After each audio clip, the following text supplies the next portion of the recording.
Hello everyone, and welcome to the first episode of Quisling Alert. I just wanted to preface this video and say that I have no illusions about the Discovery Channel and their underlings being objective all the time. Lacey Green is an example of someone clearly pushing a feminist agenda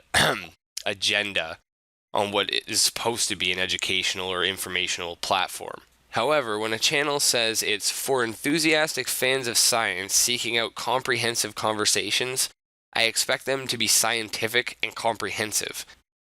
Instead, I got a video that omits relevant scientific facts and pushes a really strange idea that kind of sounds like gender Marxism. So, here we go. I smell Quislings. This is a podcast-style show. We cover one topic. We cover it really in depth. I wouldn't say that you really cover this topic in depth. What I would say is that you push a certain ideology the entire time.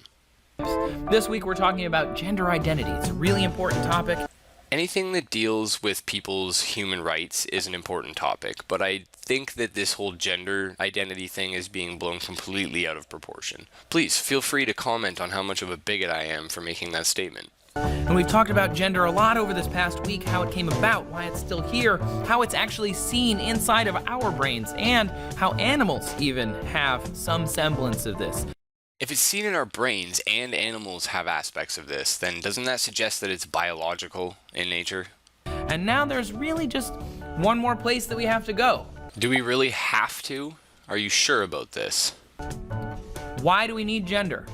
So what would a post-gender society look like? Okay, so I don't think that's something that we have to move towards, but I agree that it's an interesting thought experiment. So let's see where you go with this, Trace. Let's say we were able to take gender and get rid of it. If we created it, then we can get rid of it, right? I'm pretty sure that this is kind of like saying that we created posable thumbs. I don't think that we created gender either. I'm pretty sure that it evolved over a long period of time. The fact that we see it in our brains also suggests this. Do we need gender anymore? I had a hard time finding any statistics on this. I found one for the UK which states that 0.4% of the population identify as non-binary gender. That means that 99.6% of the UK identify as male or female. So the likelihood that you're going to see a non-gendered society is basically non-existent. Do we need gender equality, or do we need gender abolishment? Yeah, see, that's the gender Marxism stuff that I'm talking about, and it's kind of unsettling. I do agree that we need gender equality. The only thing is that we've had it for a long time. And I can also tell you right now that any attempt at all to abolish gender by some kind of loud minority is going to end one way, with the 90 or so % of the population who identify as male or female saying, fuck you, why should we give up our gender identity because you made up some new ones and now claim that ours is invalid? Fuck you.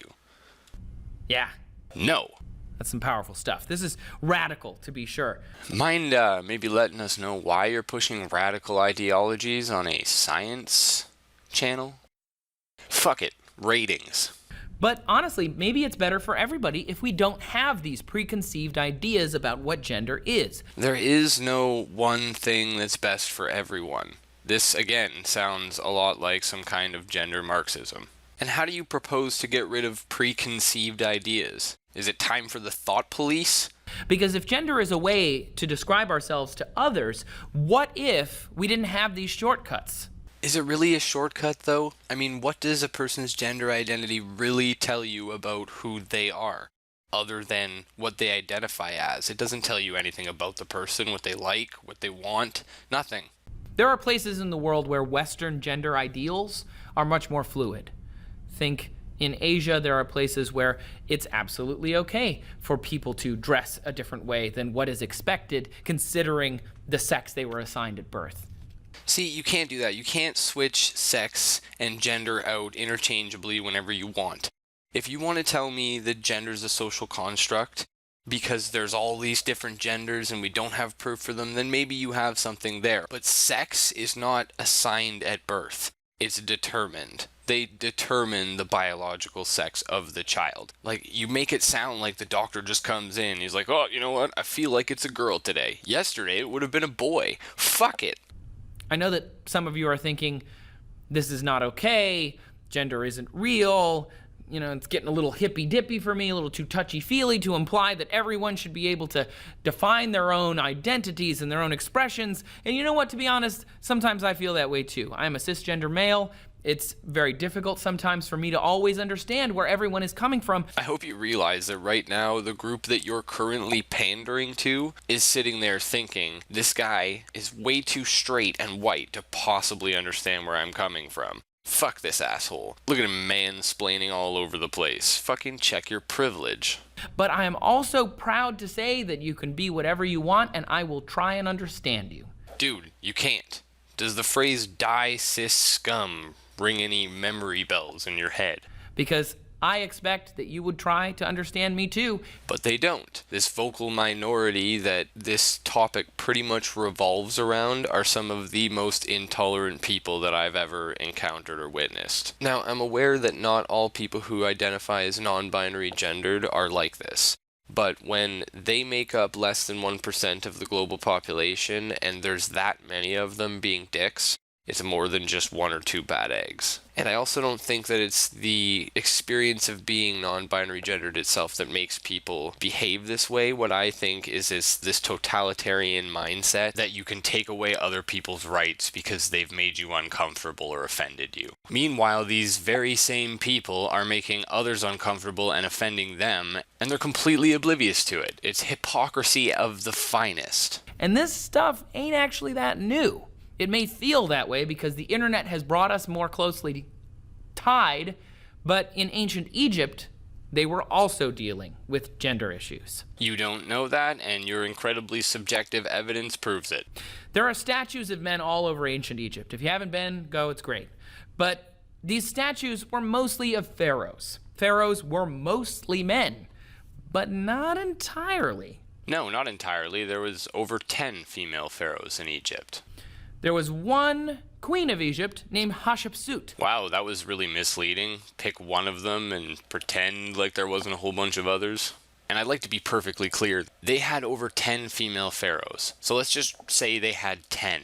That's still more than Canada and the US have had female leaders combined, which already paints them as a more gender progressive society than you're making it sound, Trace, which makes you sound dishonest.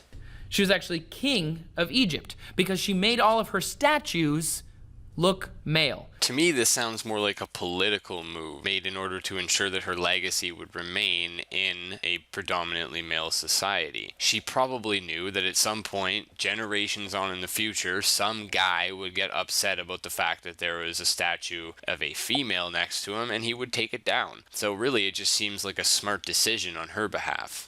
She made the carvers of those statues, the creators of those statues, create male representations of her. She was a king of Egypt, a pharaoh. She even wore the false beard when she met with her subjects.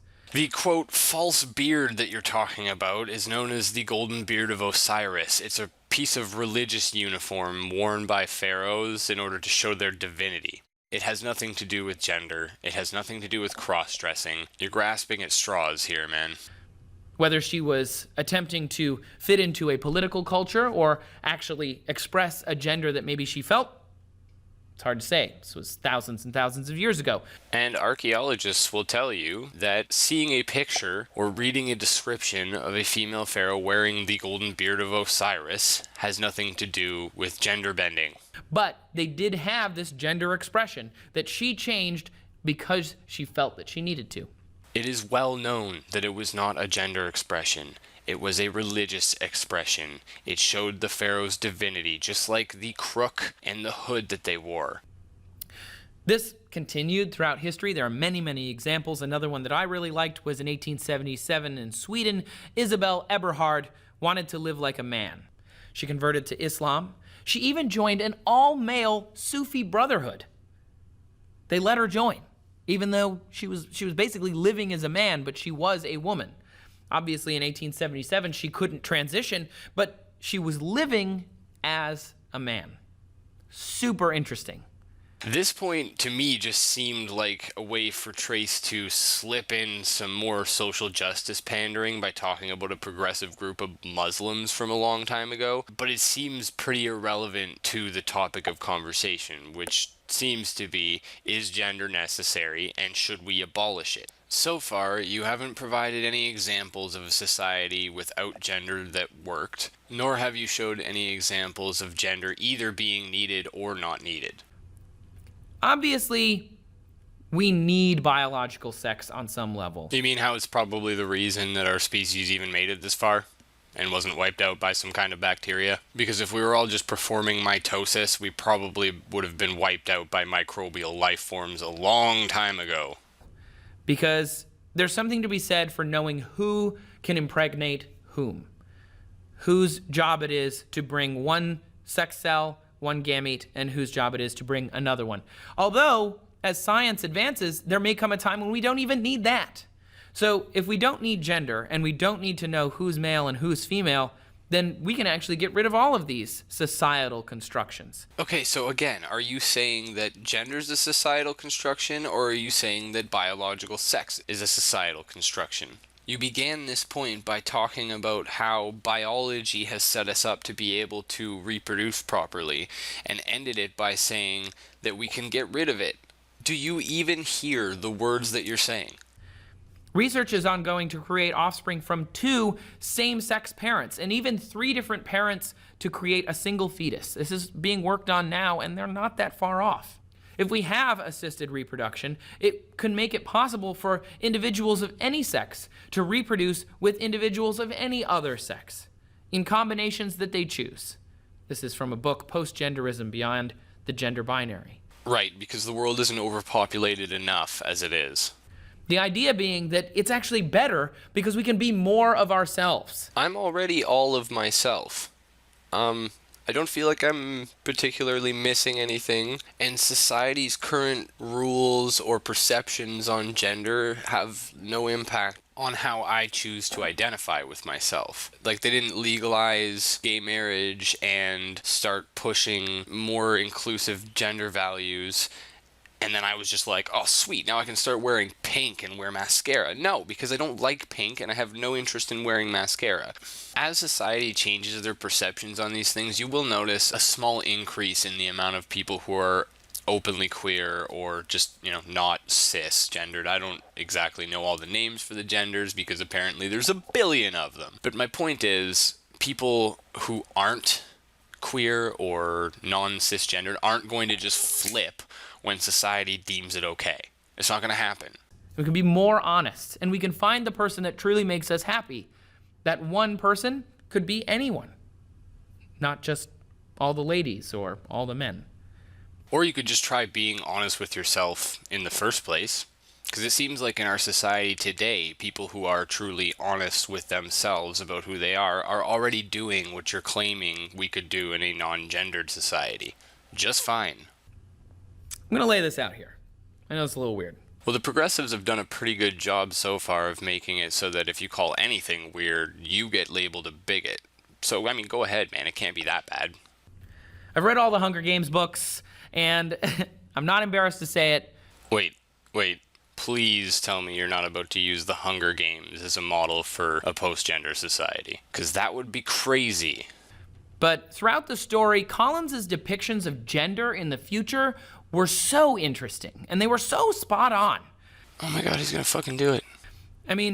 When people were walking through the Capitol in the Hunger Games movies, but also as described in the books. There's no way that I'm actually hearing this right now.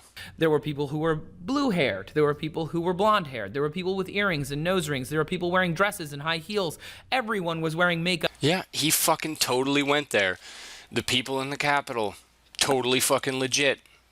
No worry about their extracurriculars once a year.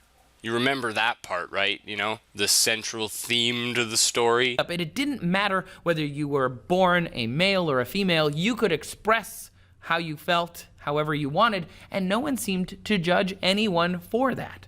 Right. You just had to be born in the Capitol.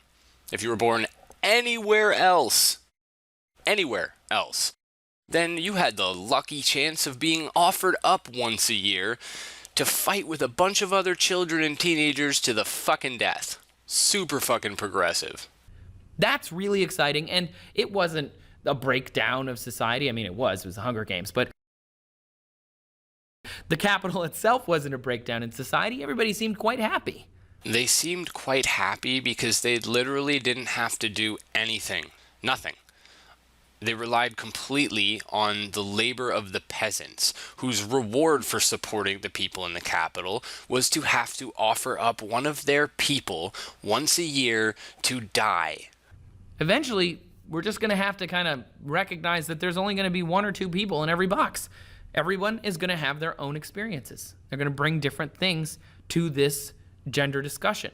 There is no eventually. People already do this. They already bring their own things to the discussion. They already contribute something just by being who they are. In the books and movies, The Hunger Games as well, when you remove these things from those characters in this fictional drama, they were somehow diminished. They were lesser versions of themselves. They still had their passions, and they still had their excitements for life, but they weren't quite the same as described in the books or shown in the movies. I think you kind of missed the whole point on that transformation, both in the books and in the movies. When you take those things away from them, they aren't diminished, they're more of themselves. It's almost a statement that those things don't make you who you are. They're superficial, surface level things, and that who you are is what's left when all of that comes off. It's your intentions and your convictions and your beliefs and those kinds of things. That's what determines who a person is, not what they look like. And I'm not saying that the Hunger Games is some kind of post-gender, plan. So it was just waffling then. Just waffling.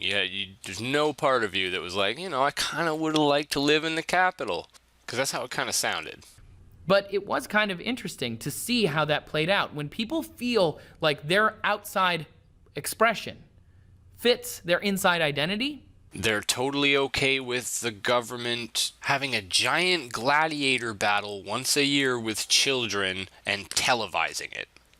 They're way more powerful, way more comfortable. Or that, yeah. I guess you could say it that way. That was not always shown in every series. I mean, my beloved Harry Potter series, on the other hand, totally gendered.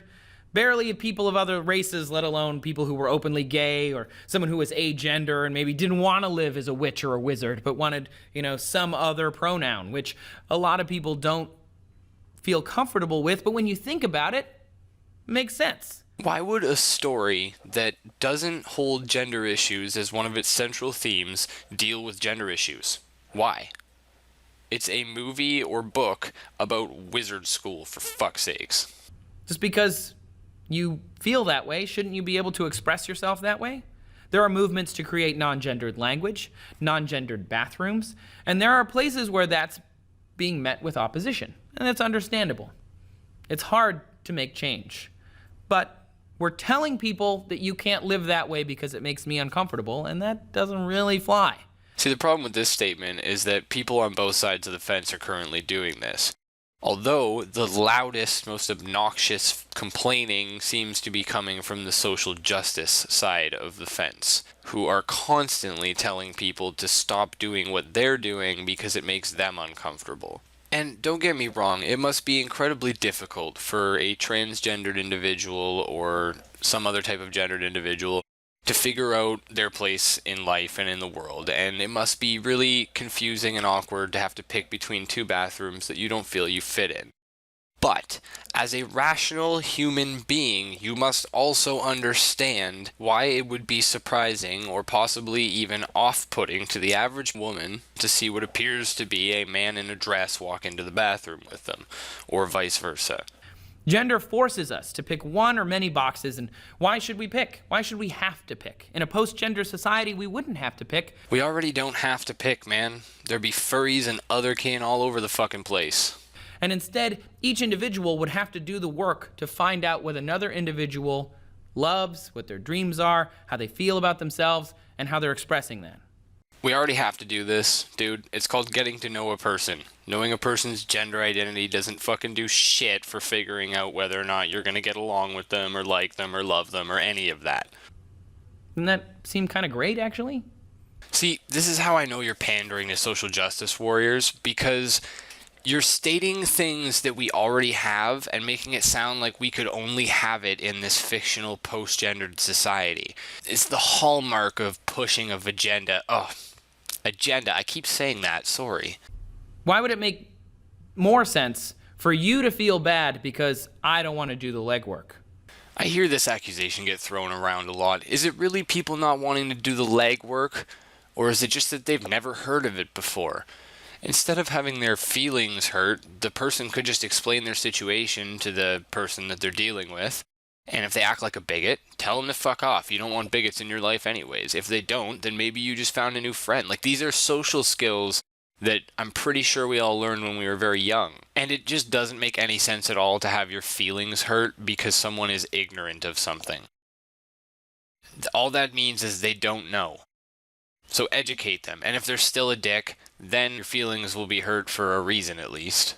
So why do we need pink for girls and blue for boys? Because companies have found out that baby boys like the color blue and mechanical objects, and baby girls like the color pink and things with faces on them. They've done tests. They've seen this. It's supply and demand. It's not some programming conspiracy to make children like specific colors. Do you hear how crazy that sounds? You're going to target an ad specifically to that person. And gender's the same. As you know somebody better, you're going to know what they like. You're going to know their expression, and you're going to know, eventually, their identity. Everyone has their own individuality, and they're going to express it as they see fit, regardless of whether we like it. So we may as well accept it and try and understand it. I agree. And there are scientific tests being done right now to try and determine if there's any biological basis for different gender identities. Now, let's do another thought experiment here. What do you think will happen? How do you think the social justice community will respond if the scientific community comes out and says that there is a biological basis for gender dysphoria, which is the medical term for being transgendered? What happens if they find out that everything else, furries, other kin, gender fluid people, what if they find out that all of that, there's no biological basis and that it's just made up? How do you think they'll respond to that? Do you think they'll accept it and try to understand it, or do you think they will flip the fuck out and say that they're being discriminated against? Because that's kind of where we're at now with these kinds of topics.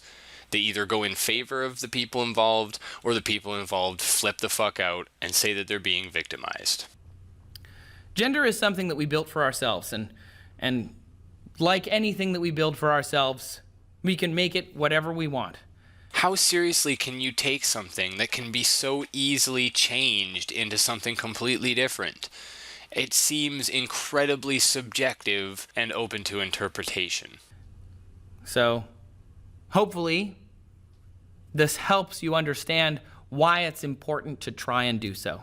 No, if anything, you probably just made this even more confusing for most people. Nice try, though.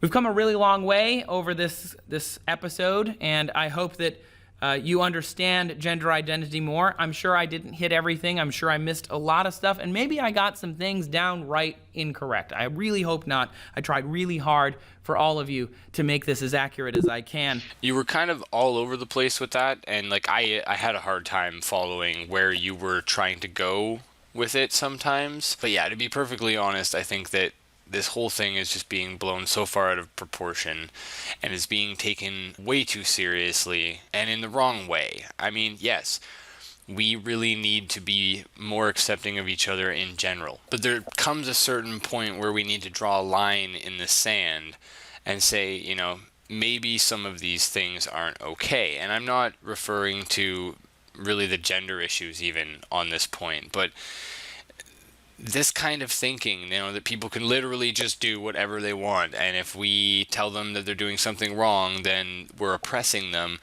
It's gone too far. I mean, there are people now that call themselves trans ableists and damage their body so that they can live in the body they feel like they were supposed to be born into. I've heard of people trying to break their legs. I've heard of people trying to damage their spines so that they could be paralyzed.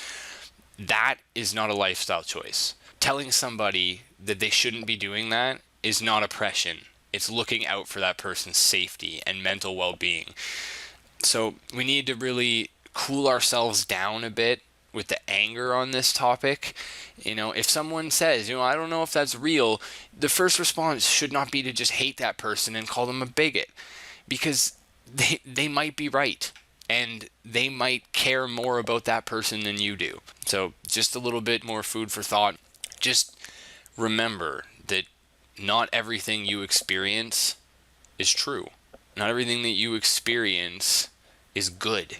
Sometimes people get sick. Sometimes people go crazy. And the proper response to that isn't to be like, oh, that's his lifestyle choice, just let him be. So anyways, thank you, Trace, for giving up your scientific integrity so that you could push a social justice agenda. Got it that time. Thanks for watching, everyone. I hope you enjoyed this episode of Quisling Alert. Like and subscribe if you want to see more in the future, and have a good one.